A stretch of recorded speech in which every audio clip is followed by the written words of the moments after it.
آقا بغل اون چیزی شامپو هم هست. مهندس جان این سر چاهمونه، 2 تا شیرم گذاشتیم، یکی مال سمت فاضلابمون، یکی سمت چاه.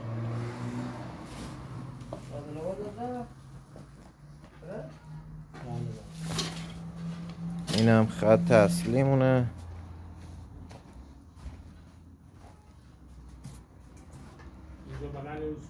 این خط اصلیمون تا اون انتها رفته که از تراس و آب بارونمونه. اون خط ته یکی تراسه، یکی آب بارون. آب بارون مستقیم رفته داخل این چاه و آب بارون دوممونم این خطه که اینجا زیر این افتاده، از اینجا اومده.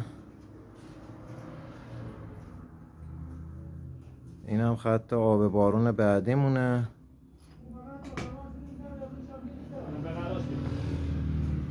که مستقیم اومده اینجا رفته داخل چاه.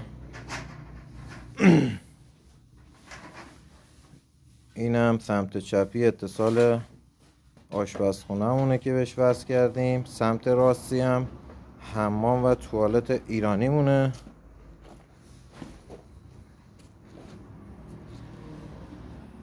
که از اینجا اومده پایین و اینم زیر سقفاش.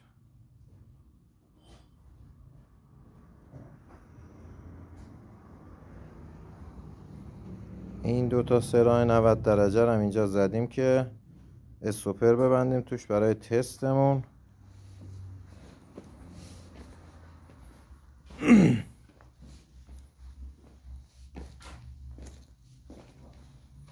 این هم اینجا رایزر ناودون و تراس که ما کفشور حیات خلوت بالا رو، یه حیات داریم طبقه اول، کفشورش رو به ناودونمون وصل کردیم چون آب بارون میاد داخلش، به چاه